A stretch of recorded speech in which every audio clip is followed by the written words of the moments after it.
voice of the North. Alan Robson's Night Owls, the phone-in that gets you talking. Greatest Hits Radio. Thank you kindly, and big thanks to Lee as well. So it's not the same this year without you and the Great North Run today. Now, absolutely feeling it for you, but we will be back. Don't have any doubts about that. Stuff that you guys have already mentioned coming in, and I'll dive across to Jamie, who is in Newcastle upon the Tyne. Ross says there are more blue bottles on Blythe Beach this week. You know, we talked about this. There's more flies everywhere. Blythe Beach, apparently, big on it. And I was in Blythe on Tuesday, Wednesday of this week, and there's a big ship in. Yeah, a really big ship in there at the present moment. Also, Betty says there's more flies because there's more... Now, think about this. There's more air because there's less people about. So there's more air. So there's more flies about. And Emma Louise says there's more flies feasting on the crap coming out of Boris Johnson. And she also has dove into our challenge, the things you do for love. And she says the thing she did for love was she kicked out her ex and bought herself a lady toy. And she says, now I really love myself. She's buzzing. And the veterans' response, interesting. I've put this in. They say masks are only for people who have COVID, because even people like Boots, and we know a lot of scientists say they don't protect you at all, but even Boots apparently say that masks do not protect you from the virus. Official. What do you think? Scott Beatty as well had a big paragraph, not getting into all of it, but what he said was, he's sick to death of all the doom and gloom. So am I. Let's have grins and smiles and all of that.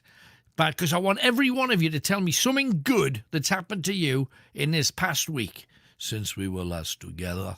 What good things have happened to you? I've given this a lot of thought, and about 2 hours ago, I had a baby Battenberg. How about that? There you go. That was good. Anyway, so it's been that kind of week. So, what really good things have happened to you? Let's go across and have a chat with Jamie, who is in Newcastle upon Tyne. Hi, Jamie. Hi, Alan. How are you? I'm good, mate. Good to talk to you. Yes, you too. So today has been the virtual Great North Run. And have you been doing it? Yes. So today marks my 44th half marathon of the year towards a goal of 60. Well done. Explain how it worked. Some people say they did the virtual Great North Run, obviously running around their estates or running around areas where and just going round and round until they'd covered the distance. I was talking to one guy today who said he was actually going to do the course, but do it on the path, if you know what I mean, on the way to South Shields from Newcastle itself. How was it for you? Yeah, it was good. I mean, I'd marked out a fairly short route. It was about a 2-kilometre loop. I was trying to keep away from the wind, but... good luck with that. Yeah, well, exactly. So about halfway through, I changed tact and changed route to take on some different streets just to try and get away from that brutal headwind. But yes, another one in the bag. A very different experience this year, obviously, compared to lining up on the start line with 57,000 other people. Yeah. But I ran using the Great North Run app, and there was sort of reminders throughout the duration of the run that there's thousands of other people out there at the same time going through the same experience. So that sort of spurred me on a little bit as well. The thing, you know yourself, that the best thing, or at least what I think the best thing about the Great North Run is the camaraderie.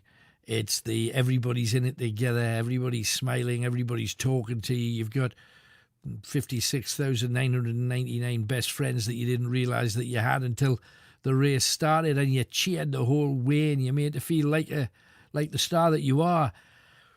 It's a totally different thing when you're looking around and everybody's thinking he's jogging a bit fast, you know, and that's it. It's not this. Exactly. But it is what it is.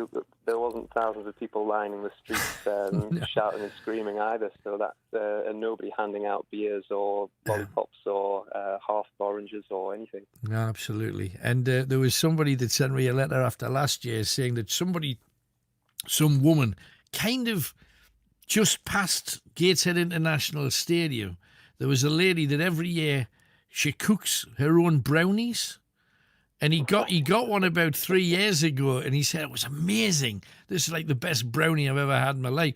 So now he lingers. He kind of almost runs on the spot until he sees this woman and heads towards her. And he says the thing he's going to miss, one of the things he's going to miss the most, is the fact that he's going to miss out on the brownies. But I just think it's lovely that people want to get involved in it. If you can't run it, if you haven't got a number, but you want to feel part of it, people do whatever they can, don't they? That's a good thing. Yeah, I don't necessarily think everybody has to run it. No. You're right. Being part of it is just being there. So it's just as good in some ways. So what's got you onto this fitness running tip then? I mean, is this something that you've done for years, and or is this something that you've been forced? It's been forced upon you. You just seem to be completely immersed in it. So a little over a year ago, I lost one of my best friends to suicide. Oh, blimey, I'm sorry, man. It was a big shock, and I've always sort of kept fit and stuff, and basically my way of kind of dealing with it and coming to terms with what had happened and processing everything that needed to be processed and sort of grieving, I sort of just took to the roads early in the morning while the rest of the family was still asleep, and I sort of found solace in my running, and as I say, that's when I was able to just process my grief without the distractions of everyday life. That is a lot of people that don't run or walk or jog or ramble or whatever. There's nothing quite like just being on your Todd on a road for giving you a time to really put your life into perspective, mate. Well, yeah, and I've got 2 young children and a sort of a hectic life, job, all of that sort of stuff, and it was really just the only time I could sort of escape was those early hours of the morning, get out while everyone else was still asleep, and really just spend some time kind of thinking about things. Leave your last to it all. Well, Mom, I want me breakfast. To be fair, I'm usually back for breakfast and get everybody ready for them. So, but yeah, as I headed towards the end of the year, I tried to think of what I could do to sort of put a bit of back in the world, some awareness and funds for the charity that supported friends, family, and friends through their grieving process, and I decided to run as many half marathons as I think I could this year. I thought I could do one a week, which would obviously average 52 for the year, but then I thought actually if I could push that a little bit further and go for 60, that's a little over one a week. So there's some weeks where I have to squeeze 2 or 3 in. How many bottles of liniment do you go through, and how many hot baths when you can't move? I've become fairly accustomed to it. Wow. To be honest, yeah, I think now I just sort of I think last week I did 3, which I just sort of seem to recover fairly quickly. I think the first couple of months were fairly tough, but I was running a lot at the end of last year anyway. I just had to increase that volume. So hey, well, respect to you. Well done. Tremendous. And hey, thank you for doing the Great North Run as well, keeping the legend alive. It's really important. Thank you. Yes, no, it was an interesting one to be a part of. Hey, good stuff. Thanks very much, Jamie. All the best. Cheers, Alan. Thanks for coming on. Bye-bye. You see, when I mentioned that one of the guys I'd met today had done that, I knew there was loads of other people out there who've probably in the bath now having a soak. 0191 488 3188. Let us get a lot of people sending little messages in. Thank you very much. I will read them all, if not read them out, if that makes sense. Ted's with us, and he's in Southampton. Hiya, Ted. Hiya, how are you doing? I'm good, mate. Got a story from me, I gather. Aye, you were talking about what was the worst thing or a bad thing that you've done. Yeah. Well, I was working in a factory and we had this manager, nobody like typical lazy one that does now, plays on his phone all day, and then we've seen him. I was like, he's on a dating website, and he was on, well, I don't know if I can say the name of it. But, yeah, do it. Plenty of Fish. Right. It was on that, and I was serious. I thought, wait. So I created a fake profile of a woman, lovely. She was a nurse and everything, and I set him up on a few dates. But I made sure they was during working time, so we didn't have to put up with him. Oh, that's clever. So he's making extra. I've got a dental appointment and all this kind of stuff, right? No, he was telling everyone about it. He goes, oh, I've got this cracking date with this lovely nurse at like 2:30 or something. We were like, what? You'll have to leave just after dinner then. So we had all of dinner without him, and then second half of the day he was gone. It was great. Cats went out. But when he came back, he must have been mortified because obviously I was she. very shy. He never admitted it. He used to come back and it was, how'd your date go? He goes, it was all right, but I'm not sure if she's the one. Right. A few weeks later, we set him up with another one. We'll have a day off without the manager again this week, I think. That's a filthy trick. What you should have done though on the very last one is turn up in a skirt. That would have done it. That would have freaked him out. Wouldn't it? All the lads at work there making. Brilliant. It's a horrible trick, but if he was a bit of a scummer, he probably deserved it. Oh, it was pain in the backside. Absolutely. Hey, good stuff. Thank you, Ted. Anything else while you're on, mate? No, that's it. Thanks. Good man. Thanks for being with us. Southampton on our side. I've got high hopes for their football team this year, although it hasn't started amazing, but fingers crossed. Got a competition for you as well. Going to give you 4 clues to 4 words.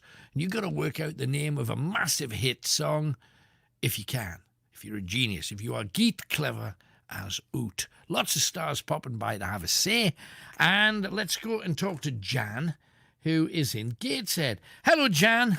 Hiya, Alan. Hello, You love. right? Yes, I'm good. Thank you very much. What you got for us all tonight? Right. Do you know how the Great North Run's not there today? Yes. I used to be on the bridge every year, and I used to see, I got to know people running, cheering, because I look for them and clapping that, and everybody waves and that, because they get used to people that always use the same spot on the bridge. That is true, and not just on the bridge, all the way along. It's the same crowd every year that tend to go to the same places. It got bigger as well, the crowd, because when I was going, it was like slim and Liad, and then it was getting chocker every year, getting more in. That's brilliant. Doing it. It's great, but it's people like you that make it. And because if you think about it, you know, when everybody starts running and stuff, to have people cheering them on the whole way, and that's what happens. That's the thing that really does it, because everybody's in it together. I think it's great. What made you decide to go down and become one of their proud cheerers then? Reason I've always had, like, you know, for charity. People that do charity and people go out the way just to help for other buildings or helping people. I put like money there, sponsor and whatever, and because they go out the way and they don't get nothing out of it, they put the money in the pot for the charity. Right. I've got loads of respect for all the runners. No, absolutely. And you ever managed to spot any of the celebrities in the crowd? Because it's actually quite hard when they're all running crop. They always, at the beginning of the race, people like me on the tannoy saying, watch out for the East Enders people in the Coronation Street and Antiques Road show and all this kind of stuff. And they rattle past me, so I can't make them out. I don't know whether you ever have. What happened was, this is why I'm talking now. I've got loads of respect for runners and the charities that they do for everybody, right? Yeah, sure. My favourite memory was I got in Mo Farah's way. Did you? Right. What? How though? Because I mean, they've got barriers most of the way. Well, they were just, you know, the rope, plastic rope. That's what they had on. Where I had my granddaughter, Sky. And I faced the sky. I was on the green, on the opposite, like in the middle of the island, on the bottom of the bridge. When he was on the green, and I was sky. I says, "Wave, go on, wave." That's the telly up there, you know. You wave, go on. So she was toddling along, and I was following her, and she was waving, and by the time I looked down, I was right and then kissing Mo Farah. Oh, blimey. And he's probably thinking, I'm going to win this. Oh, hell's bells. Who's this, Doris? Funny. No, but I think that I'd hope somebody snapped that because Right. I didn't mean to go on the road. No. Near enough the road. There was like, I tell you what, he wears lovely expensive glasses, like, doesn't he? When you Well, you were trying to trip him up so you could get his glasses. Is that what you're telling me now? No. It just, I didn't know. I just looked down at from the sky to the top. And then I went, "Dude, you should have seen the look I got off people. I bet. The runners. Yeah. It was beside him. Funny, though. But Funny. now that should have been on camera. It should, eh? And then, you know, the cameras that do the filming in the front. Yes. Uh-huh. The motorbike who escorts him, he pulled up and had a chit chat with me inside. But that's great. That's wonderful. But now there is a lot of people that give, you know, on the run Yeah, and absolutely. give sweets out and everything. Yeah. And then I always shout, you know, the names on. It used to be high five, Uh-huh. like years ago. Yeah. And this time it was me shouting all the names out. You should have seen the heads turning when they're concentrating on running. That's We're just true. waving at it. But that's the trend, isn't it? It is, absolutely. Absolutely. In the crowd, you can laugh because I'm going on. Listen, no.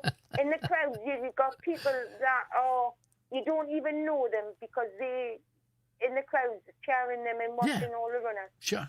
I tell you what, I had about 20 people where I was in stitches just having fun and talking and whatever. No, but you see, that's all part of it. It's the banter, it's the chat, it's all of that. Even some of the remarks that people fire. You're not going to walk now, are you? And the bloke who's knackered goes, oh, I'm going to have to run. Start running again. It's funny. We all say keep on going. Yeah. No, it's When you good. go up to that bank, off the bridge, Mm-hmm. it's like a little steep bank. Yes. We just say, right, you run like this and have loads of banter with them. That's great. But Hey, it's just pushing them, isn't it? it is, absolutely. It's encouragement. That's what you need when you're pushing yourself to the limit. But That's for today, sure. Alan, went to South Shields because Alex was just being a bit thin, Mhm. right? Yeah. And on the way there, we seen some runners, and I thought, are them the ones that are still doing it, but doing their own route? Yeah.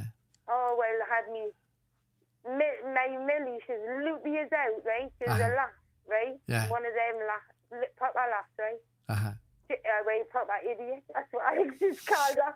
But anyway, the window was down and she was saying, come on, well done and all that, Karen. And I thought, are these some of the runners that are actually going out that further milestone just to get some money for the charities that they do run for? That's what they have to do. It's very different. Lots of I'd love to think 57,000 personal little runs around their estates and stuff. It's been strange. But guess what I was doing? What's that? Doing what Millie was doing. Shouting out the window and clapping your hands. Alex driving the car. That's good. But now it's just so that I got recognised, isn't it? Yeah, absolutely. Social distance clapping for the Great North Run. Thanks for doing what you did, Jan. Thanks for coming on, love. But isn't Mufara the funniest thing I've done? So far, but heaven knows what the next one will be. Good to talk to you, Jan. Thanks for coming on. Nice talking. Bye. Bye-bye.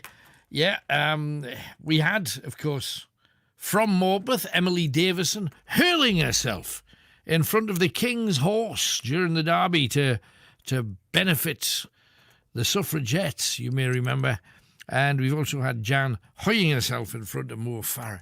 So, what's your great North Run memory? If you want to get into that, we're happy to do it. 0191 488 3188. We have Sue from Washington. Hello, Sue. Hello, Alan. Hello, darling. Hi. I want to come on last week, but anyway, there's a few things I want to talk about. Okay. First of all, my sister, because I came on when Chris was sitting in and told everyone about her cancer and everything. Yes, awful stuff. And she's doing all right. Good. The treatment is keeping it just where it's supposed to be. It's not got any bigger. You know, every time she has the treatment, then a week later she goes for a scan, and then we just, we cross our fingers that it's going to be all right, and it's just staying where it is. Step by step. Good. Good, Yeah, good news and so but far. we had some good news. Well, she found out she was going to be a grandmother, Oh, and wow, my goodness. yeah, and the little boy was born on the 4th of September. Hey. So, but the cancer has changed my sister so much because she used to be very secretive. She wouldn't tell things like me. I'm quite open. I'd go and tell my mum anything. Well, we've noticed this, Sue. But my sister was a different kettle of fish altogether. Mm. Now, when she was talking to me, and I said, oh, because the little boy was £9.11 born, and she said, oh, my God. Now, if I get cut off, I'm sorry. She said, oh, my God. She went, Rebecca, £9.11. She said, you must have a big... Yeah. Pain down there probably is what she should have said. Yeah. Right. But when she come out with that, well, I was just laughing so much because she would have never come out with that sort of thing, a while back. The other thing is, it was on about fashions, weren't you, the other week? Yeah, that's right. Like when you were growing up, what tribes did you find yourself falling into? Well, when I was at school, we must have been about 14. Gypsy skirts. Gypsy skirts, right? Yeah. And they had lace on the bottom of them. There Right. was all sorts of different patterns. They had this white lace around the bottom of them. Uh-huh. Now, me and my friend, we was at school, and the grey skirts come out, and they had lace on the bottom of them. But because our school was uniform to the T, you know. Yeah. So we both went in with these skirts we thought was brilliant with the lace on the bottom. Right. We both got told can't wear them. Oh. So my mum did the sensible thing and just carefully trimmed the lace off. Oh. So you could wear them just as long as you didn't have the lace on the bottom. Yeah. Right. So she trimmed the lace off. But my friend's mother was so funny.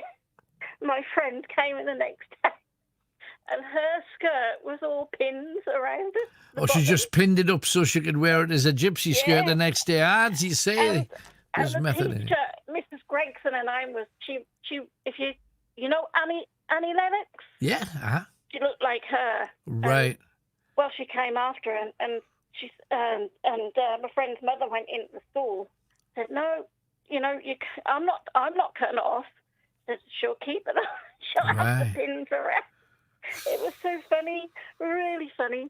But I think it's really the thing that I love about stories like this is it's emblazoned in your memory when you've had a run-in with any teacher. And you never forget the look on their face. You never forget the feeling. And even when you see a teacher, when you finished school and you bump into them, all of a sudden you turn into a child again. Hello, sir. And it's, what?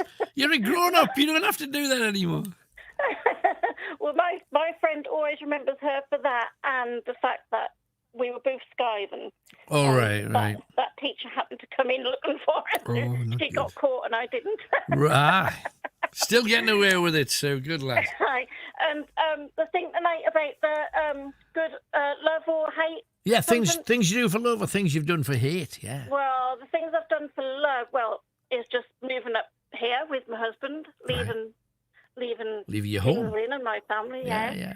And I think I was trying to think the thing that I've done for hate is when my friend and I went to the bingo, and the woman whose caused no end of bother was there, and me and my friend, I shouted. I didn't just shout here.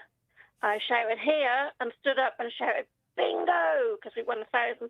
Oh, get in! That's great. And the woman, the face on that woman was just like, she like just a smack didn't backside one little of bit. her. Yeah. Brilliant. Yeah. That's short hair. But yeah, that was like. But I'd like to do more to her, because she's an awful person. You always got to let karma deal with people like that, because again, if they are nasty people, it'll always come round for them, don't you? Well, I hope so. I hope so too. Sooner rather than later.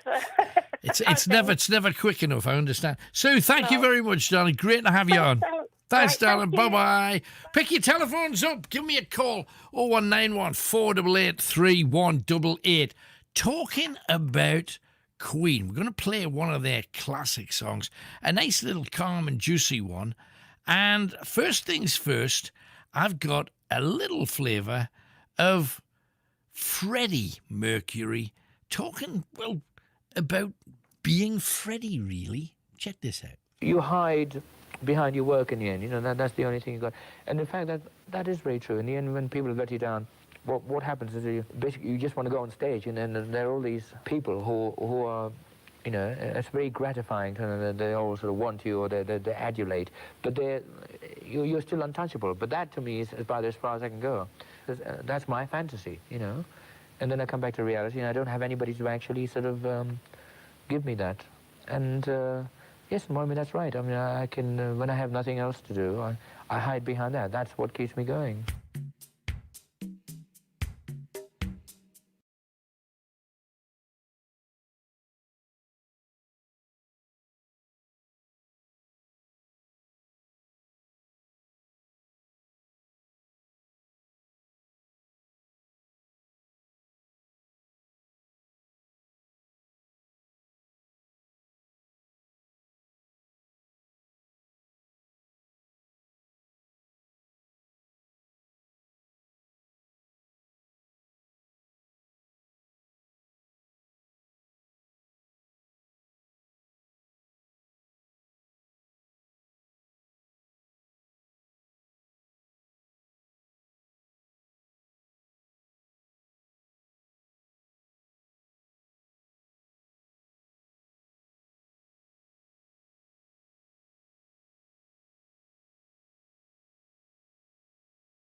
Call Alan Robson's Night Owls now. 0191 488 3188. This is real life conversation with the voice of the North. Greatest Hits Radio.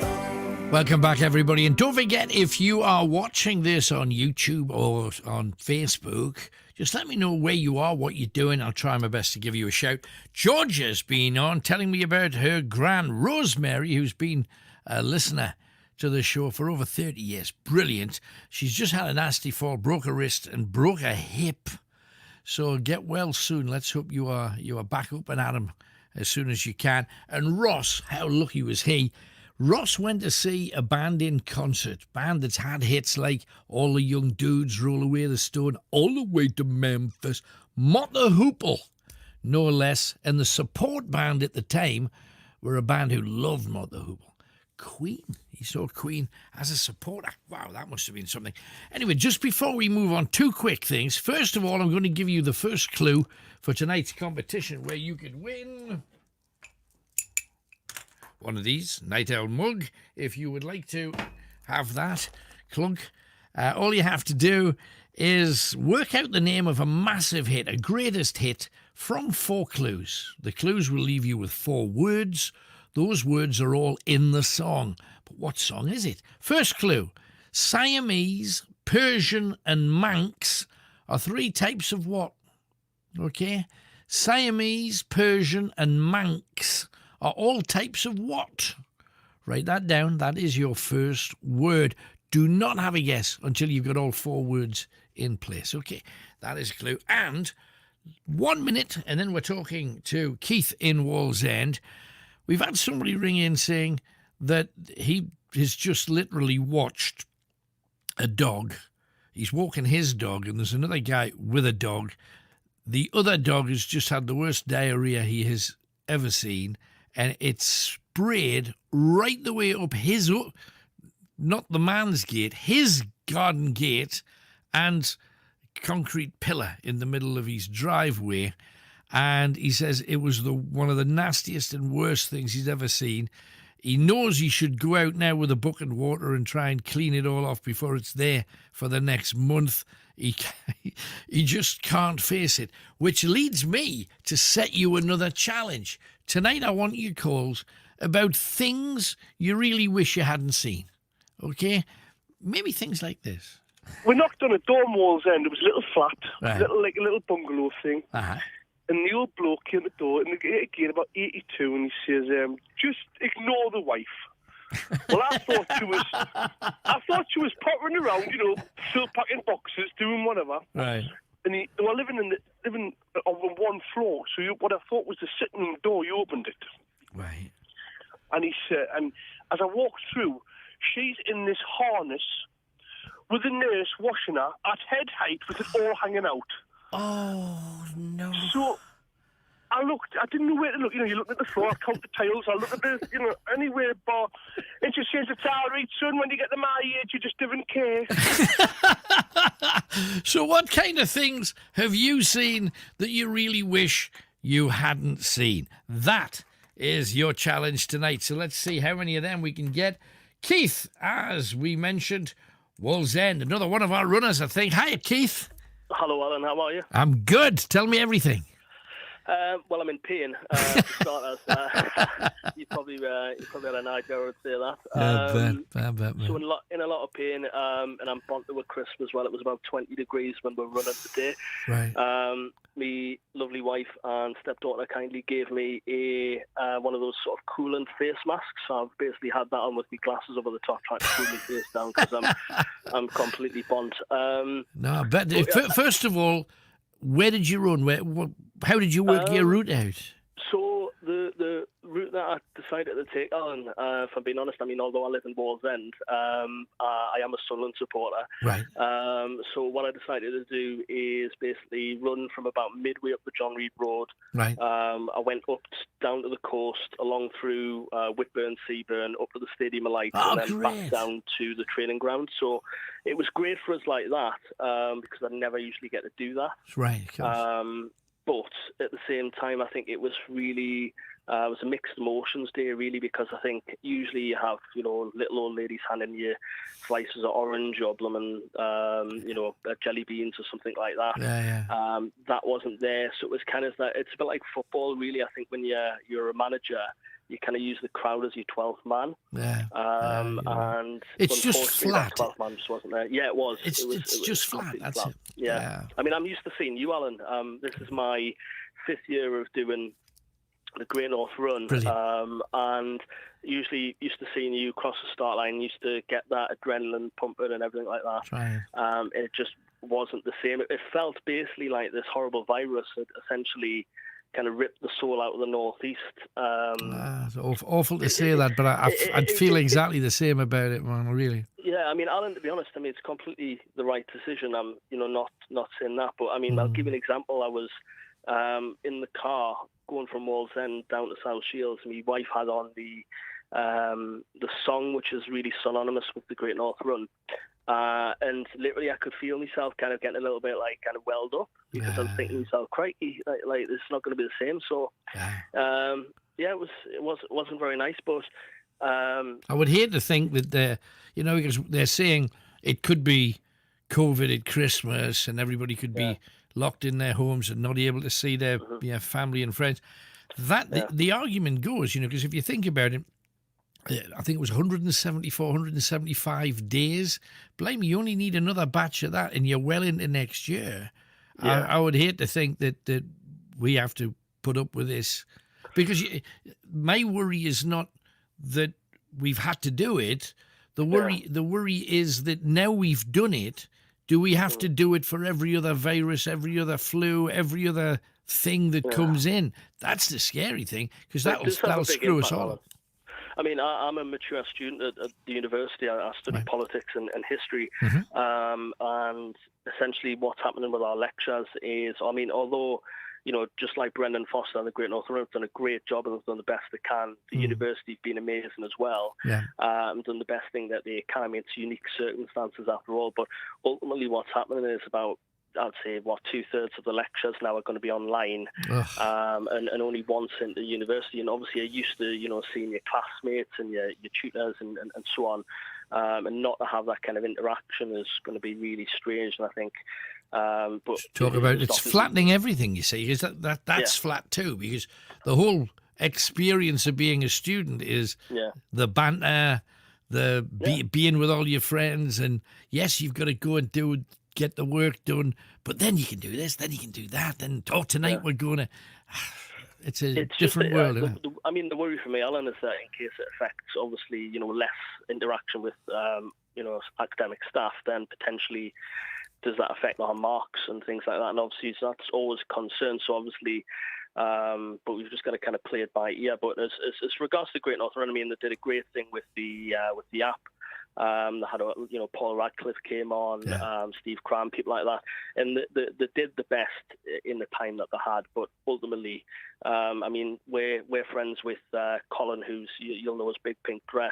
Yeah, he was out in force today doing a great job. Although again, it was very different for him because obviously he's used to being mobbed by thousands of people are running next to that, and he's had to go his kind of own route today because he simply cannot run with lots of people, Sure. This is the thing that I've noticed, though, bless you runners, because obviously you're the people that make the run and also generate the money, which is not to be understated, because charities have lost an absolute fortune this year. Because people haven't been able to do anything, let alone do a individual run. But for you guys, and I've watched you up the roads, pounding the pavement, hammering on. You've not stopped all year despite this. And when the government right at the very beginning said, oh, well, you can't go out for exercise, blame me, you grabbed that, took it with both hands, didn't you? I did, Alan, I did the 280k in 30 days, which was for the NHS. So that was a monumental challenge, trying to kind of fit that in. Sure. But I totally appreciate it, because charities I've ran for, apart from this year when I did the virtual one, the other ones I've ran for charity, I think it's massively important. In particular, there's kids out there that haven't got any any food or anything like that. And there's lots of kind of charities like that, but there's lots of charities, cancer, they're all valuable, and they're all really important in their own right. So for them not to have access to the kind of fundraising that this race generates is really... Well, if you think about it, it's 57,000 revenue streams that they've gone. You know, that was how... And I mean, on top of that, you obviously added benefit of the northeast economy as well when everyone comes and stays in hotels and this, that, and the other. It's massively important. Yeah, no, it is. But hey, so you've had the face mask on. Now I've seen these. I've never had a face mask on. Do they work? Well, to be honest, Alan, it was smashing. To be honest, it was an Avon one. I don't know if I'm allowed to plug that, but that was the make on it, and it had some sort of honey thing on. Now, obviously, I know it's probably if you mates are listening to this, they're gonna have some rippers. But to be honest, Alan, my face is that red and burnt. Really? When it was just the sun was 20 degrees, you know, down there, especially down the seafront bit. And the thing is, because of the wind, you didn't feel the fact that you were getting any heat until you get home and your skin's screwed. Yeah. I mean, it really is, and I put some cream on and stuff like that. But this thing that my wife gave us, absolutely smashing because it just was really cool. But I think tomorrow when I'm sitting there, because I'm getting all the tattoos done tomorrow, Alan, and I'm going to be sat there in the studio in pain off the tattoo, but in pain off the sun. So, blimey. Really. Well, good luck with that. But Alan, honestly, it's great to speak to you because I've been listening to your show since I was a young boy with my mum. Champion, thank you. I'm 36 now, a mature student, and it's the first time I've actually rang up and. But I just thought it was important, obviously, because with the Great North Run and everything, and I do it regularly, I just thought it was important to have a chat about it, really. Proud that you did. Thank you very much, mate. All the best. Anytime, Alan. Thanks for your time. Cheers, man. Bye-bye. Nice guy, Keith. Wallsend, first time we had a chat. And the bottom line is, a lot of people out there got a bit of sun that they didn't expect. In between the gale force winds, it didn't do anybody any favours. 0191 488 3188. And all we need to do is to get you to pick your telephone up and tell us about something. Things you saw that you really wish you hadn't seen. I think there's mileage there. Let's go down that road. However, we're off to Peterlee first, where we find Chris. Hi, Chris. All right, Alan. Good, mate. What are you talking about tonight, then? First, I want to mention just the question that you said doesn't add up with the one on the Facebook says man stands for 6 hours on plane. Oh yes, no, I've just added another challenge, so don't worry about that. Oh, sorry, that first challenge was the things you do for love. Yeah. But somebody else came in after seeing a dog poo diarrhea up his fence, so I thought things that you wish you hadn't seen. We'll do some of them as well. Oh, things I wish I hadn't seen. Yeah. Well, think about that. But what did you ring to talk about first? We'll go through that first. Anyway, we'll get back to that. So the first thing is Illuminati. The second thing is the Masons. Ooh, right. The thing is the pyramids. 33, numerology, true crime. And I've got a couple of questions for you first. Can you answer them, please? Well, if I can. So the first question is, what was the last film you watched? The last film that I watched? Yes. It was called The Prince. And Bruce Willis was a baddie. Don't know who the guy was who starred in it, but it was on the telly about 3-4 days ago. What was it called? The Prince? The Prince. It's a thriller, shooting, gangs, that kind of blonde stuff up. That's the stuff. I'll look that one up later. I don't know what it is. All right, I hadn't seen it myself. The question is, what was the last thing you ate? Ooh, a baby Battenberg. You know what a Battenberg cake is? I have no idea. What is it? It's a little cake with marzipan around it, and it's approximately this length because I'm diabetic and it'll kill me if I had a full one. So I had a baby one. Oh, you're not getting it now. So what was the next question? Is what conspiracy do you believe in? The last question. COVID. The COVID conspiracy. 100%. But that's my personal belief. They don't want to thrust it on anybody else. Yeah. They'll believe what you do and take care. Right. That's the same, mate. So anyway, there's my questions over with. I've written them down, but I'll get back to you on that. All right, no problem. So the first question, the first thing I want to I want your opinion on is the Illuminati. Right. Because I sat around Sunday's dinner today and I told all my loved ones, it's lovely, Illuminati's real. There's a certain group of families or bloodlines or whoever they are, they are controlling the world. Yeah. And what do you think about that? Am I right or wrong? Because they said, oh, well, we'll just eat our trifle. Oh, right. Well, there's people controlling us. I'll have a trifle. No, that's a good northern way of dealing with things. I've spoken to somebody who claims to be a member of the Illuminati. He's a famous northern figure, let's just say. Yeah, you told me about him. Right? And do I believe him? I've got no reason not to, and I don't know why he would say something like that to me if it wasn't true. That's my worry. Well, that's fine, but what you have to understand is with the Illuminati, is it sidelined with the Masons, the Freemasons?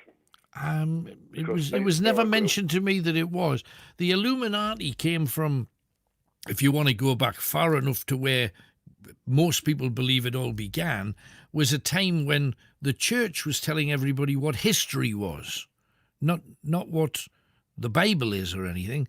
The church was in charge of pretty much everything. And they dictated the law, they dictated who did what, who owned what. They were vastly rich and supported by the even richer, which is where we're kind of coming to. Different from the Illuminatis and the Masons. That's a different entity altogether. Yeah, the way that it was explained to me was that there's people that believe in church and God, whatever they view God as, pick your faith, and there's others that believe in science. And the people that were very bright and educated, who believed that religion was not true, were essentially being wiped out by the church and their supporters. So you had the people who, the enlightened ones, the Illuminati, the enlightened ones, who believed that they knew better than the church. That's why they call it Illuminati, because they're enlightened and that's illuminated. Exactly right. So therefore you had all of these people like Leonardo da Vinci and Einstein and a whole catalogue of immensely famous names who all had to say to the church, oh, of course we believe in God. We don't believe in any of that tat. While deep down, they were trying to educate the rest of the world in what they thought the truth was, rather than let's make up an invisible man in the sky, just for the sake of controlling people. So I understand where it came from, and I understand where it is roughly now, and you could absolutely argue that it's the people that have all of the money that have always been pulling the strings and creating wars and creating whatever they want to create. And I don't doubt for 1 second. I was lucky enough for a little while to work in the States alongside people to whom money was irrelevant. Now, if you're unemployed, or if you're on 1 day a week, or if you're on furlough and not sure whether your job's safe, I can't imagine what it would be like for money. It must be horrible. I think that I've been lucky enough to be in the position where I can go into some shop and say, money's no object, I want the best guitar you've got. Wow. You know. Great. I've been looking up. I'm not in that position now, but I have been in the past. That's great. It's great that you've felt that power briefly.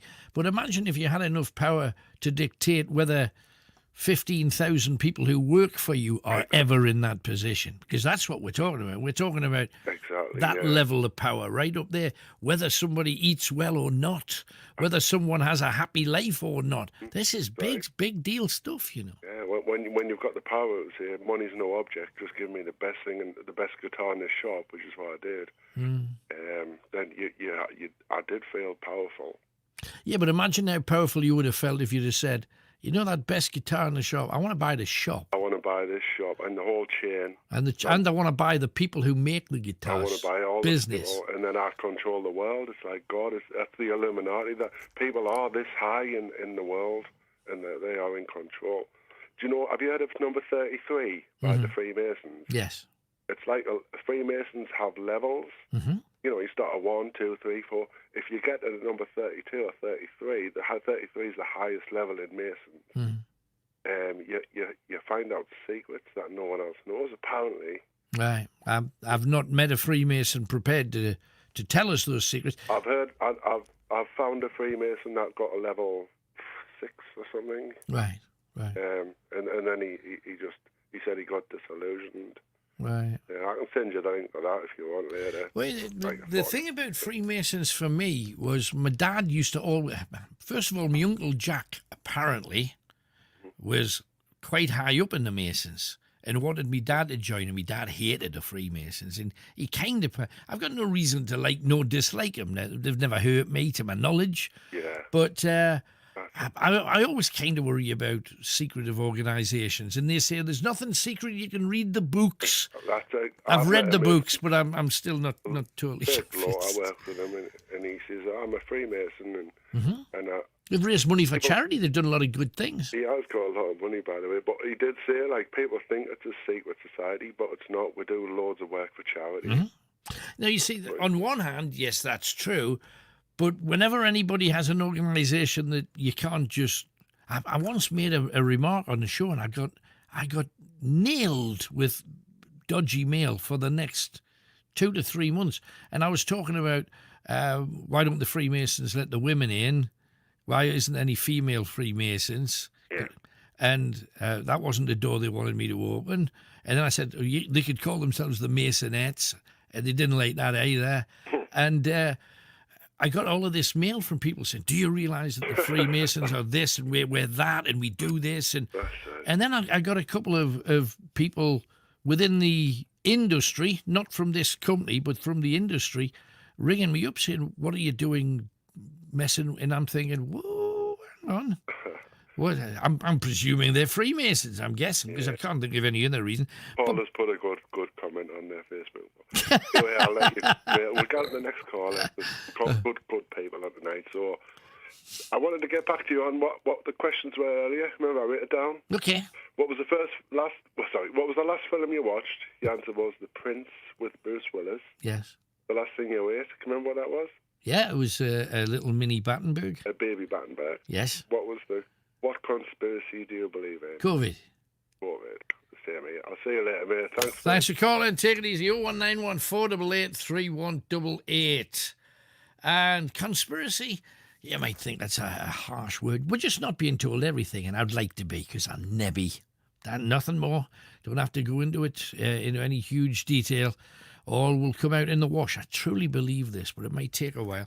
01914 488 3188. Piece of music. First things first, I think we should get down to a chat with somebody that we like very much. I asked Charlene from Texas about whether or not she'd ever met an idol of hers. There's no any point getting on a stage or doing anything or making a record or anything unless you are, somebody said to me today, you don't seem the kind of person that bothers about number ones. I went, are you joking?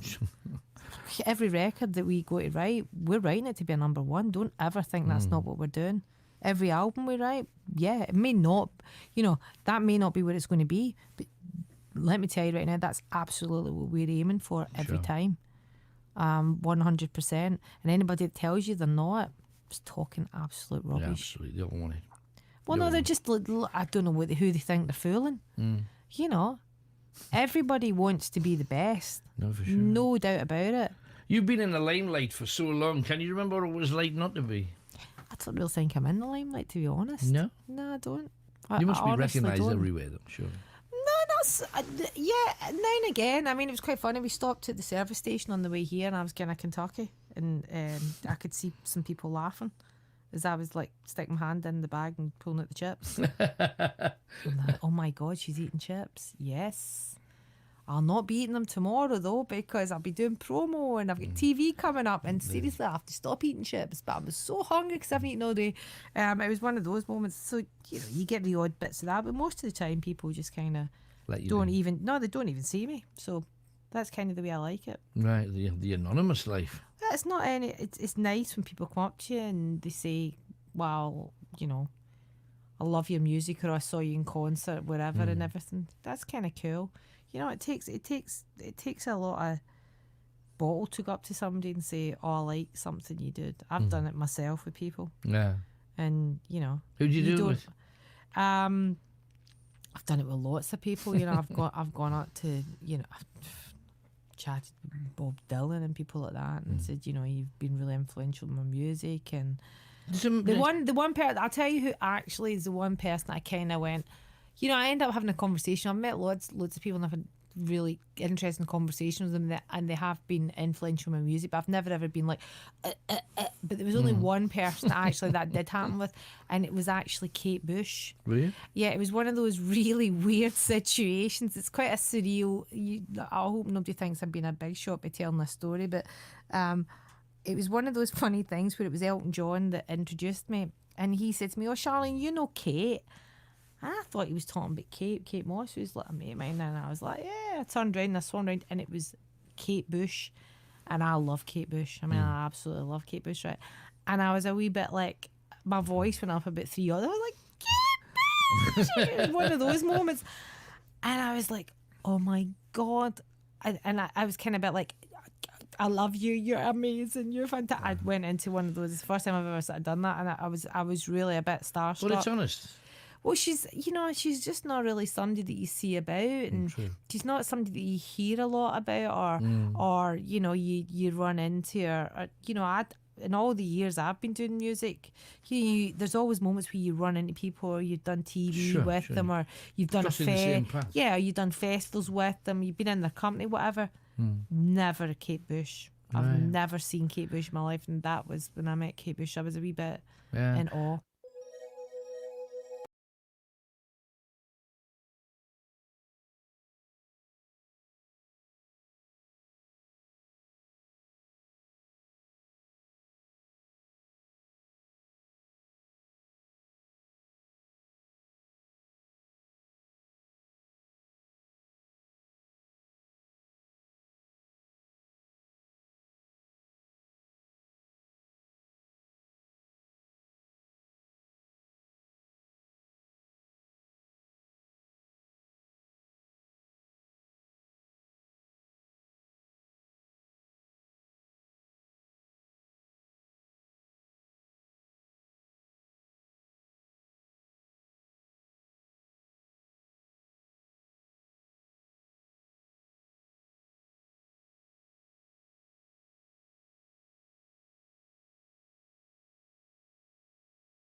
Night Owls with Alan Robson.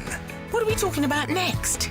You make the call. 0191 488 3188. Greatest Hits Radio. Big thanks to Suzanne, saying some very nice things in our private chatty thing. Much obliged. She's remembering a gig that I hosted at Gateshead International Stadium, one of a couple I did for Bryan Adams, and she mentioned Pretenders and Gun on the bill. And if memory serves, Jimmy Barnes, was Jimmy Barnes on that one? I think he was. The Australian singer who was an absolute cracker, and probably the last person ever to get me drunk when I didn't drink. Giving me a drink that he said, it's a non-alcoholic cocktail you have, that was loaded full of tequila. And I was very soon heads down in the guacamole. Anyway, let's crack on. We have Stephen is with us, and he's in Benton. Hi, Stephen. Hi, Alan. How you doing? I'm good. What are you talking about tonight? Well, a couple of things, to be honest. Okay.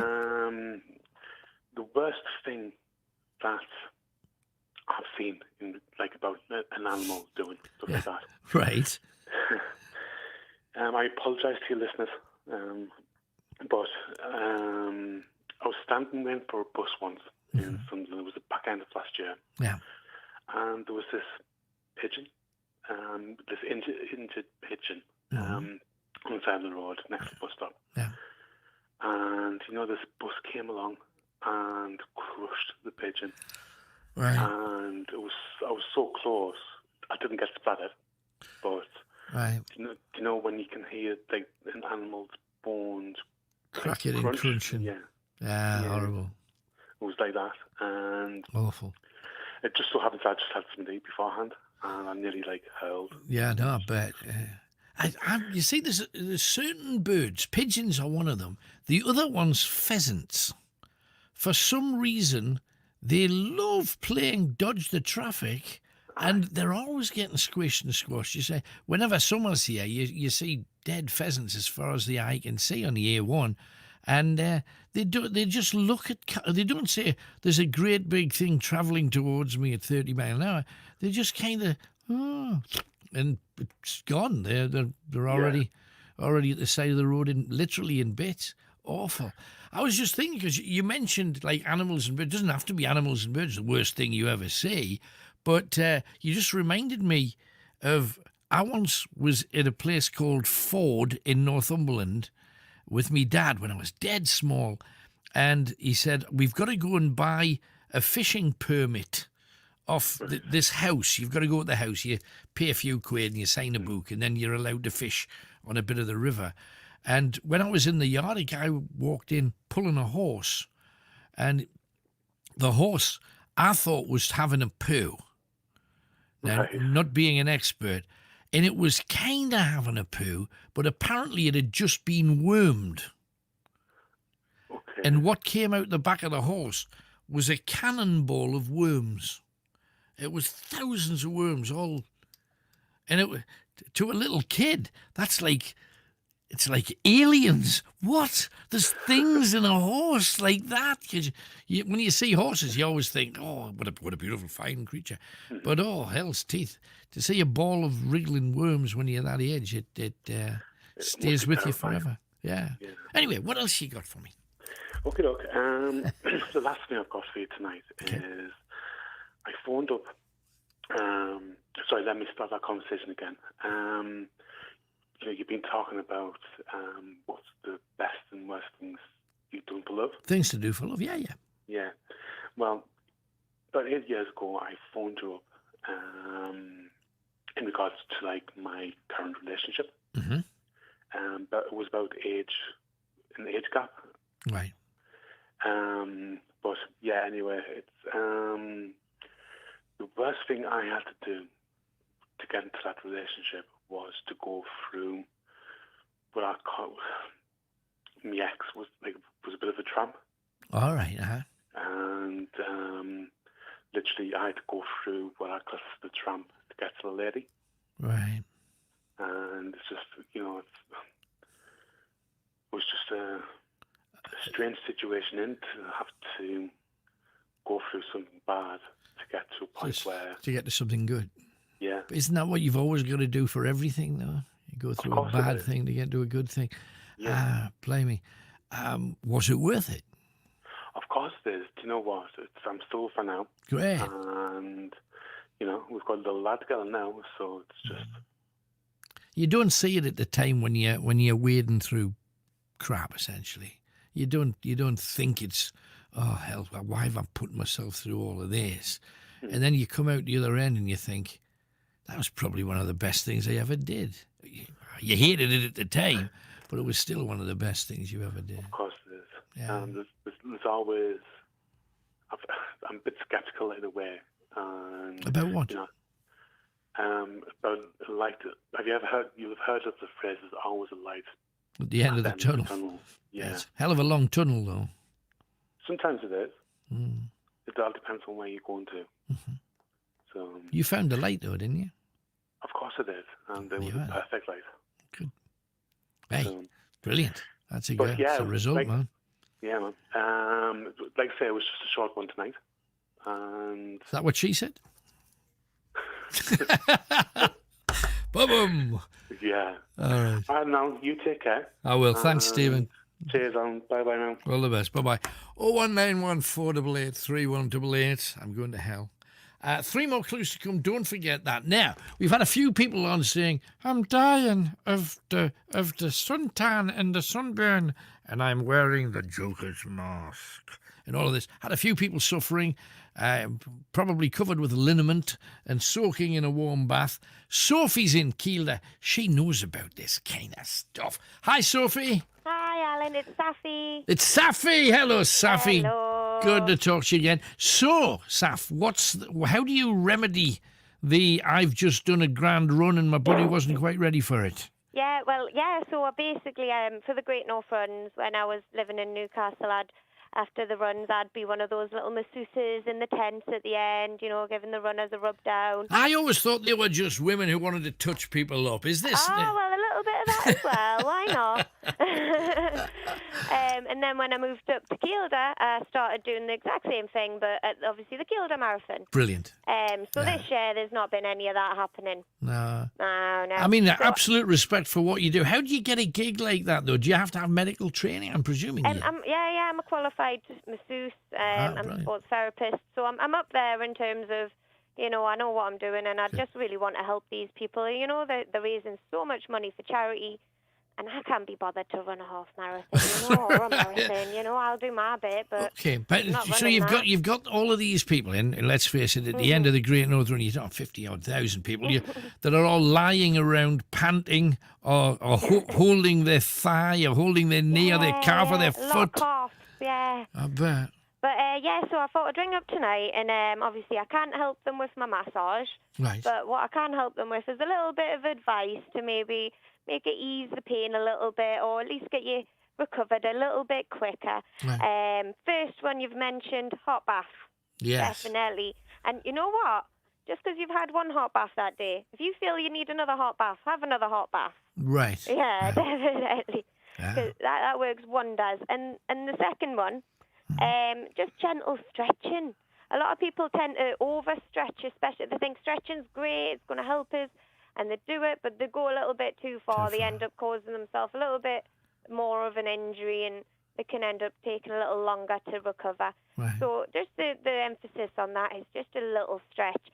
Just when you pull it and you start to feel it, stretch it to there, hold it for about 15 seconds, release the stretch, let it rest a bit, and repeat. Yeah, so you'll be doing that for a good 5 or so minutes each leg, and if you carry that on throughout the day, intermittent periods, and just little gentle stretches, that should definitely help flush out some of the lactic acid that's built up in all those muscles. And just I'm a masseuse, and there's nothing better than just giving your legs a good hard rub. Wow. That'll help get that lactic acid shifted as well. Right. So everybody you need to also make sure you don't straight away try to go, I'll just jump back up and keep going again, because you need to give your body time to rest, especially after something like that. You're probably the perfect person for me to talk to, actually, Saf, because go for it. I've been every day, and I mean every day, I go for a run and a jog or a long, hard kind of walk if I'm feeling knackered. And I've had a knee problem for a little while.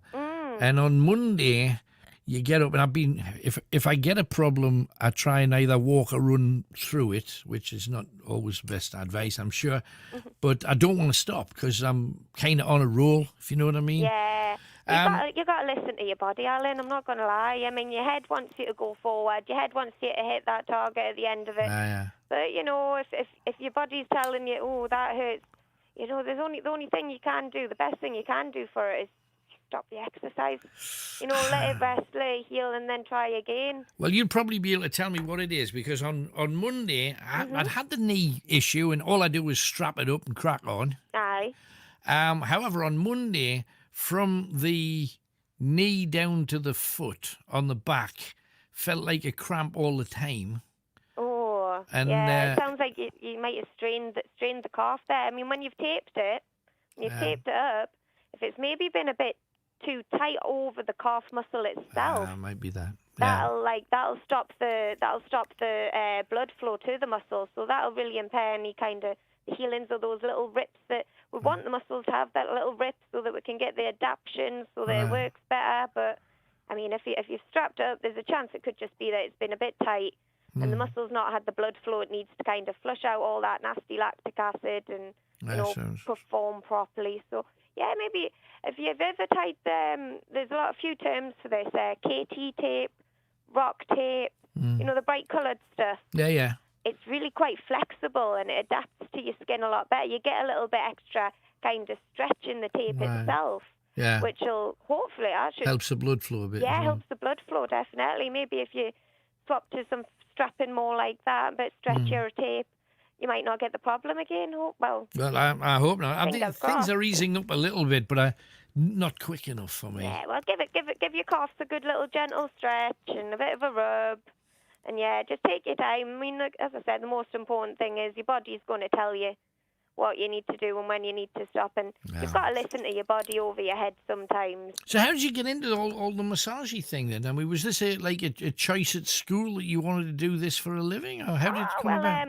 I think as a little girl, I always wanted to. I did want to sort of be a doctor. Right. I'll not lie. Uh-huh. As a teenager, I was like, I was really into all my sports, and obviously I got injured again every now and then. And there was a physiotherapist at the gym that I went to, and she sort of inspired us when I found out, I'm not smart enough to be a doctor. You know what? There's this other career where I can go and help people on a sort of similar level. Right.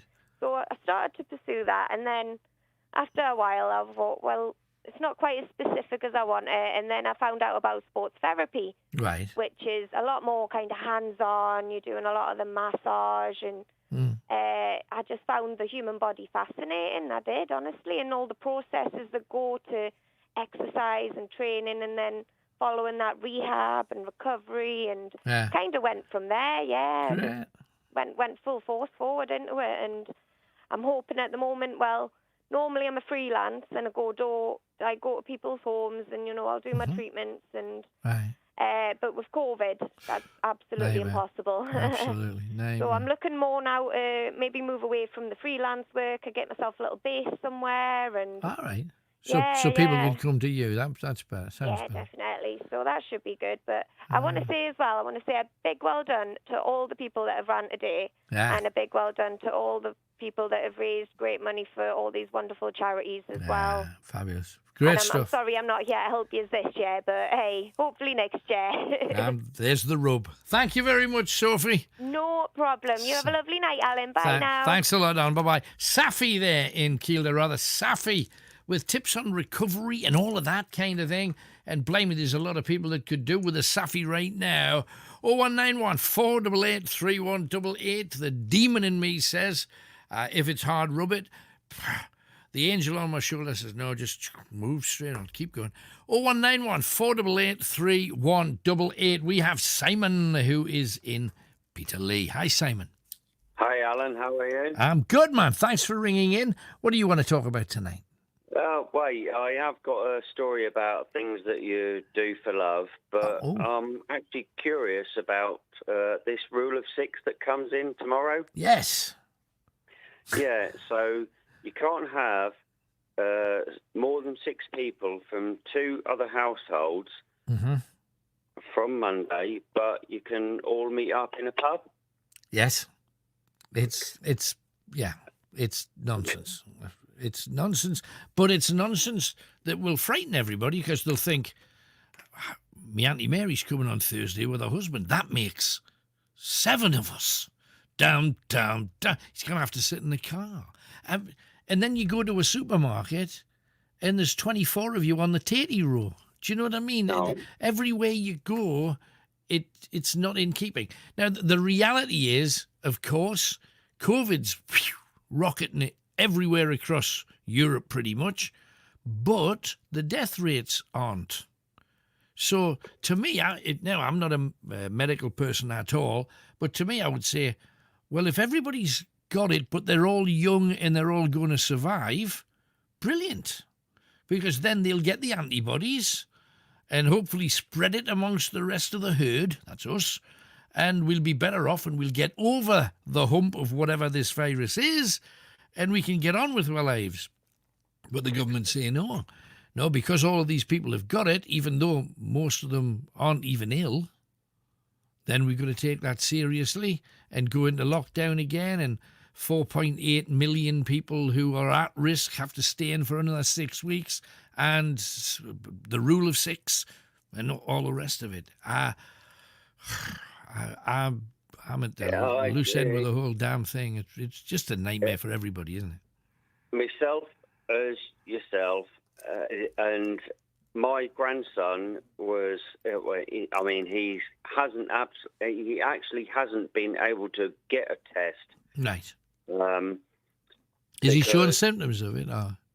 Yeah, a little bit. And his girlfriend, she was with someone else that actually did test positive. Right.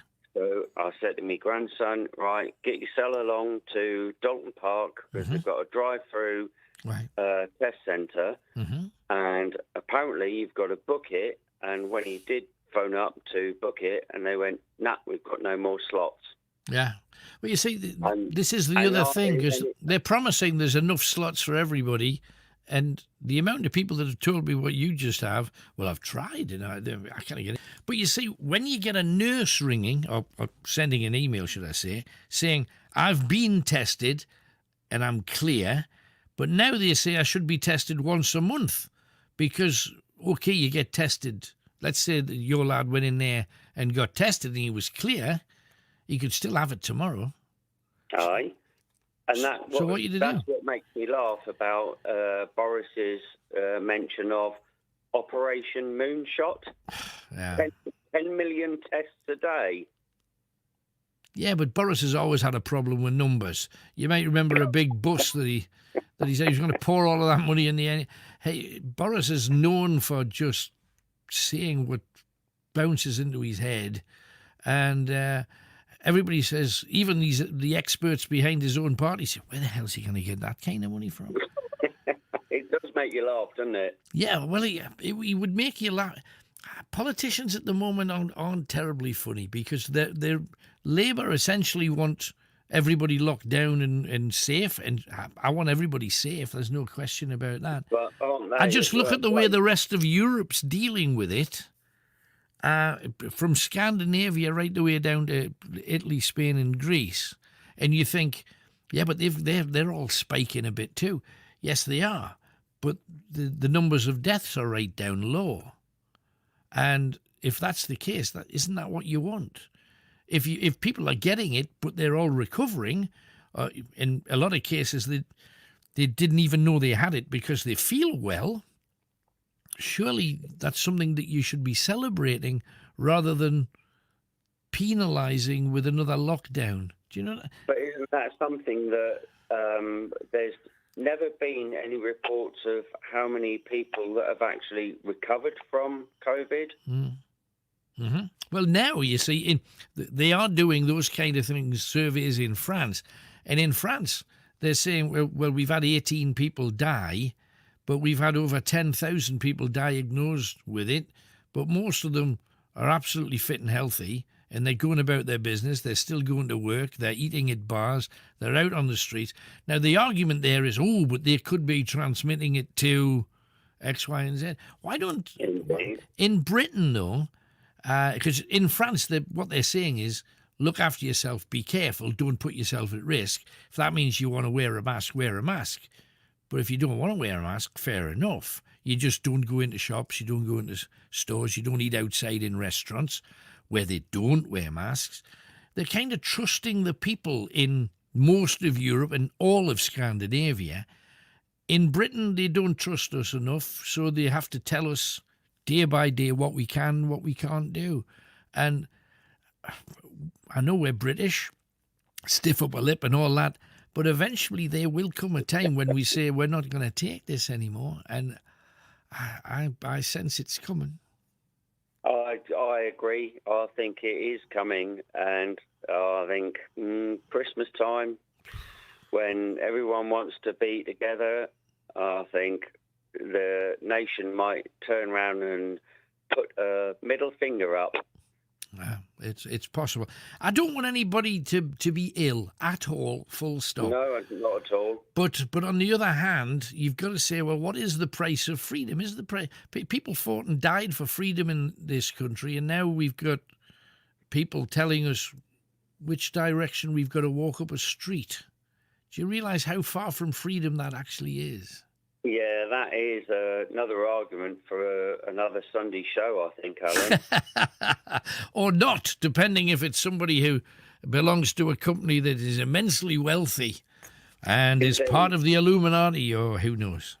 Indeed. Well, I do actually want to lever arch my story of things you do for love.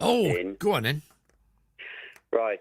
I'm actually looking at her now, right? My dog, right, who was pretty much, I'll spare you the details, but she was pretty much a rescue dog. Right. For 18 months old, a staffy, right, which do get a bad press, which is actually undeserved, because they are the most amazing, loving family dogs that you could ever have. Mm-hmm. And I rescued her from a situation where she was going to get given away for fighting, which was absolutely not acceptable. Right. And a couple of years or so ago, I tried to take my own life, and because I rescued her, I laid down on the couch to let it all go and go away, etc., etc. And she jumped on my chest, she licked me face, and she woke me up, and she rescued me. How about that? There's a lovely story. Top class. Hey, great talking to you, Simon. Thanks for coming on, man. Great call. Thank you, Alan. Thanks, man. All the best. Play me. Here's the question. We have loads of superstars because we are greatest hits, of course. Billy Ocean. What does Billy do in his spare time? What do you do when you've got a little bit of time to just kick back? Where do you go and what do you do? Very simple. My life is something very simple, really. I love spending time outdoors, in which case I'm always tottering around in the garden. I love, as far as reading, I don't really read much more than theology. Right. I love reading my Bible. Music, obviously, which is my work, but it's also my hobby. It's also the thing that relaxes me. That's basically it, to be honest with you. Right, okay. I mean, I just find that, especially as you get, I don't know whether you get older, whether it's just a formula of time now. I just find the days go so quickly that absolutely, it doesn't leave you much time to do much else, to be honest with you. Have you found that your lovemaking speeded up as well? Well, it's certainly got better. Hey, that's good news. The going gets tough. The tough get going.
0191 488 3188. This is Night Owls. Greatest Hits Radio. Welcome back, everybody. We are heading towards the Blah. We've got Bodie on the line. We're going to be talking to him soon. Great to see that name on our lineup. And we've got Eleanor from Westerhope. Just before we go to Eleanor, time for your second clue for our competition tonight.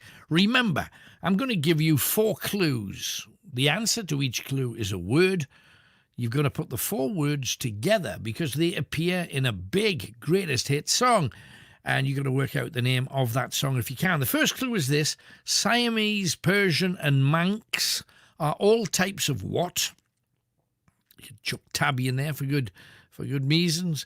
Siamese, Persian and Manx are all types of what?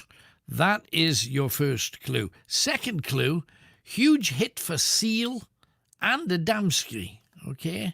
Second clue, a huge hit for Seal and Adamski. What was the name of that song that they shared? 2 clues down, 2 more clues to come. Will you be able to work it out? Let's see. Anyway, I had another couple of quick things because lots of messages been coming up. Interesting, Legover last said, the 6 people rule has just appeared when anti-lockdown protests have started to gain momentum. Funny that, isn't it? And Jeff then added, scared we'll get herd immunity and then they lose the power over us. So to keep the power, they have to keep the threat. And that's if the conspiracy theorists are right. Let's move on. Eleanor in Westerhope. Hello, Eleanor. Hello. Hello. What can we do for you tonight? Hello. Hello. I would like to read you a poem. Okay. From my daughter, who, when she was 15. You know, you're listening to the radio instead of just speaking to me on the phone. So your daughter read a poem to me. You're still listening to the. I'm going to have to hand Eleanor back to Nick. If you could just have a quick word with Eleanor and explain. If she just listens on the phone, she hasn't got a problem, but she's listening to herself on the radio. I will not hang up on her though. I will just put her on hold. And in the meantime, we'll have a chat with Bodie. Hello, Bodie. Hey, how we doing tonight? Good. Great to talk to you. How you been? I mean, what's happening? Have you stayed safe from the dreaded COVID? Yeah, so far. Good man. So what's happening in your neck of the woods then? Are things getting better? Are things getting worse? Well, we've been fighting the heat up here, but my air conditioner has been trying to give up the ghost. I've got this little 10,000 BTU unit to try to cool the whole apartment. So I just got tired of it, and I went ahead and bought a mail order air conditioner. Whoa. 15,000 BTUs. Whoa. Now, you see, this is just bragging. You got to remember, you're talking to Britain here. Yeah. Well, I had to save a long time to get it, believe me. Anyway, they're going to put it in tomorrow, and we'll see what it does. Well, that's good. What we wanted to talk to you about first, though, is obviously the Donald Trump having a slag at Joe Biden again, and how are things going in that way? Are Trump's fans still as loyal as ever? My neighbors are starting to bail on him left, right, center. Oh, right. We've got this little mailbox talk thing that we do. Mm-hmm. You come out to check the mail, and one or the other hat-wearing hillbilly will come out and talk. Right. And I'm not affiliated with that particular group, but I'm considered a hillbilly because I live here. Right. So I'm in the club, so to speak. So they come out and they talk to me, and they basically just discuss Donald Trump every day. Their usual bleary-eyed adoration, but now their adoration is starting to wane a the bit. shine is going off the coin. What's making that happen then? What's Donald doing that's not kind of hitting his core audience then? It didn't help his PR when they came out with audio tape of him admitting that he was lying to the people about COVID-19. Right. And that he thought it was just as well off if everybody died of it that was in his way. Right. And, they're starting to believe some of the stuff that they've heard for years about him. That we tried to tell them. And, right. Because Donald down here. Donald Trump, though, still seems to think that he's going to get a second term, and if they vote him against him, it's a conspiracy, and he might not even accept it. I mean, that's deluded to the max, isn't it? Well, he's bonkers. But the chief of the army, the head of the army, has already said that his oath said, protect and defend the Constitution of the United States. It didn't say protect and defend a Mango Mussolini who wants to, kill the status quo here. Yeah. So we're not going to do that.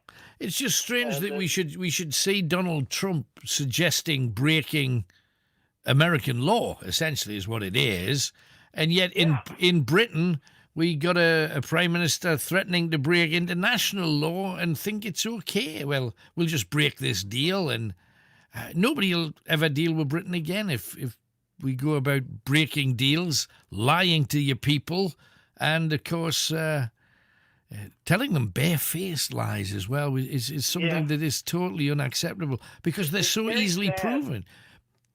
I get the impression, though, that Joe Biden, he's taking a bit of flack from Trump, hasn't he?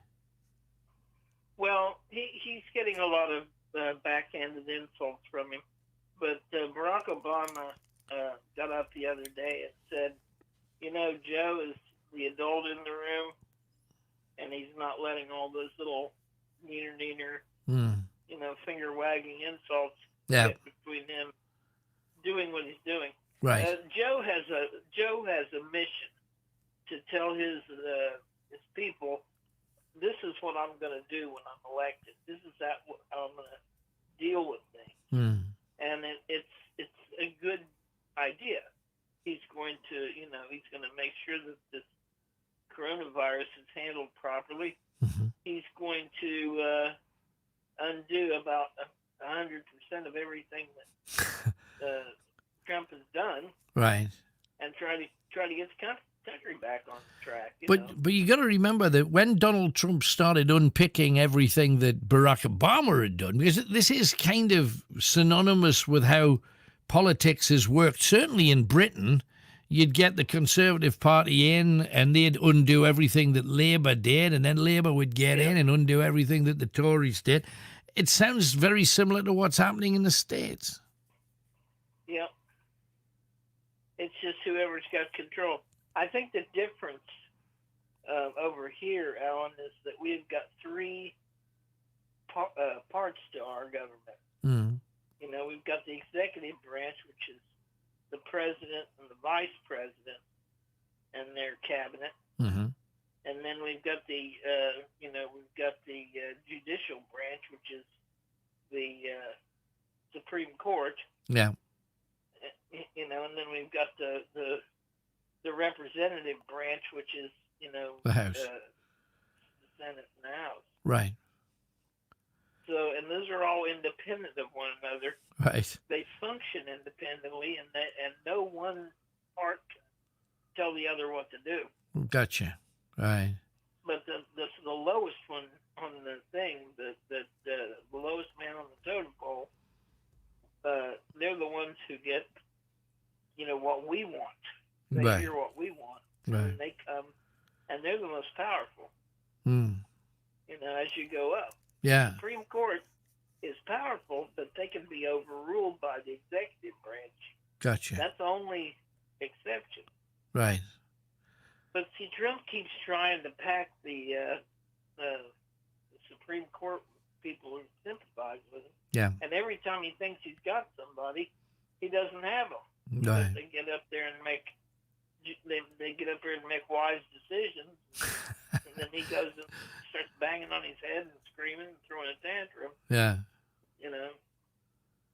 So I It's think he's it's going to be interesting. I mean, have they? Because usually before an election in the States, they're getting them all up on stage.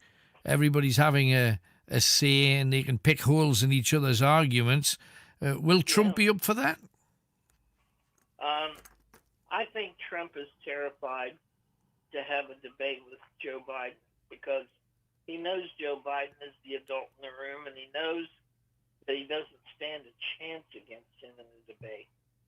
He can try to say, this, that, or the other afterward to do damage control. Yeah. But it wouldn't help. It's not going to help. If he gets up and tries that nonsense he tried with Hillary Clinton, walking up behind Joe Biden and standing there menacingly. I kept waiting on Hillary Clinton to turn around and give him a punch in the nose and say, get away from me, dirty old man. But he's like that. Right. But he's very immature, and with immature people, there's one thing I've always found, and that is they get tired quickly of their nonsense. Sure. And then they just say, that's it. They throw their hands up and they give up. Well, also, I look for Donald Trump to... Well, we're all waiting for that. I gather you've also got something massive looming over Louisiana at the present moment. Yeah, there's a lot of stuff going on there, too. Because, I mean, usually... Black Lives Matter movement is so angering to those people because they don't understand why saying this particular sect of people is important unto themselves. But they need to understand that every time they've ever tried to get, some headway with being treated fairly, somebody like Donald Trump comes along and steps all over it, and they do, their movement has merit. Right. Their movement has merit, and they get a lot of support from people who are capable of being compassionate. Sure.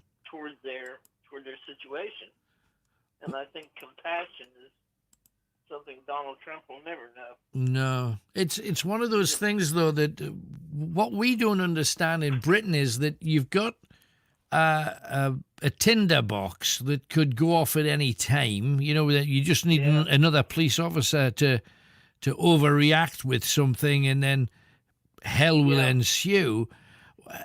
They've all been told not to be sucked into that situation. How come it keeps happening time and time and time again? Well, there's just a bunch of really stupid people, Alan, that keep doing things, and you can't tell them not to.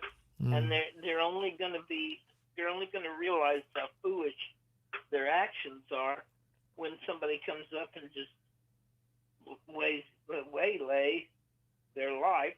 And, that's going to be it. But until then, though, they're just going to have to, I guess they'll just have to learn from experience. It's not a good idea.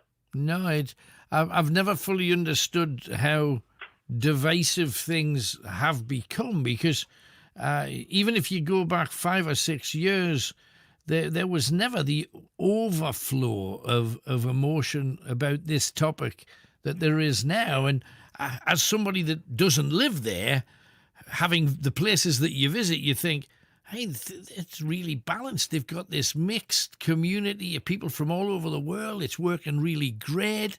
But under the surface, there was all of this going on all the while. Well, yeah, that's the thing that really shocks a lot of us.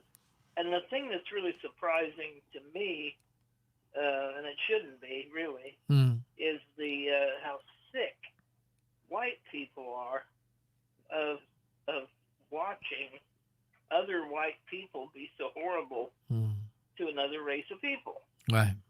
I mean, it's embarrassing. It's an embarrassment. And every time Trump doesn't come down on these people, he becomes a bigger banana head. Yeah. And he seems to realize that. he chooses to make excuses for them instead of putting them down as the scum they are. Yeah. Never, I don't understand that at all. Hey, buddy, it's been great catching up, though. Good luck with your new air conditioning unit, then. Yeah. Hope I it got a works. new wheelchair too. I forgot to tell you about that. But, Oh, give over. What you got in? I thought the last one was a bit of a Lamborghini of made wheelchairs. improvements on it. Really?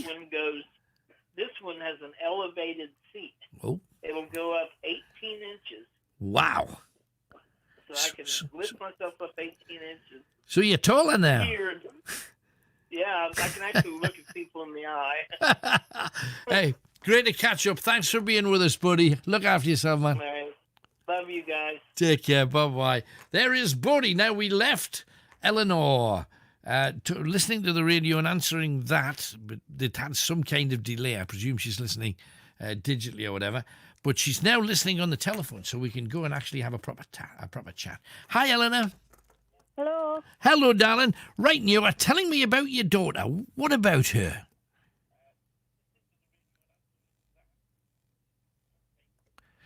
No, she's still not quite got it. I'm afraid I'm going to have to chuck that one back because, frankly, life is too short. If you do ring in, please don't listen to the radio. My whole life I've been asking you to listen, but you know what I mean. Don't listen to the radio, just listen on the telephone and everything will work. Lovely, juicy and cushy. However, we're going to blah very, very soon. However, before we blah, a chat with a superstar. And this time, it is the rather lovely Natalie Imbruglia. I want to ask you some stranger questions. What's the worst thing that's ever happened to your body? I'm looking for an accident, an operation, some great pain that had you writhing around. No, nothing's had me writhing around, but I have broken both my wrists at different times. One was roller skating and the other one was, I can't remember. I want to find out whether or not you've ever seen a ghost or had a strange, spooky experience of any kind. No, I haven't. That's a very short conversation. You know what? I was really thinking hard then to see if I had. I've done a seance before. Yeah, do you get anything? Yeah. What happened? The glass moved and my dog started barking and I got scared. So did you smash the glass and run out the room? There was spirits in the room. Oh, hey! Yeah. So is it something that you'd like to go looking for? Not that I recommend people do that, because I think you've got to be really careful when you're playing around with things like that. I don't recommend people doing seance. Absolutely. What is the one thing that you want to achieve now? Because movies, television commercials, it's the only one I lift my head up to watch, is see Stop it. There's our Natalie. And so you've got your fingers in a lot of different pies. You seem to be achieving and frankly doing brilliantly at each one. What's your long-term ambition? Where do you want to see yourself in 4 or 5 years? I'd like to make a record in less time than 3 years. I think that would be the biggest achievement of my life. Right. If this record does well, I'd love the opportunity to keep making music. Apart from that, my only other ambition is to get the chance to do film. Right. And I don't know how I can do both at the same time. And what kind of movies do you reckon you'd like to have a go at? I just like to try lots of different characters, really. I mean, I haven't really had the chance in my life to investigate it, so I don't really know whether I'd be terrible or whether I'd be good. I mean, I know I've done a movie, but I haven't really, I haven't taken a year out to properly try. So that's something I want to do.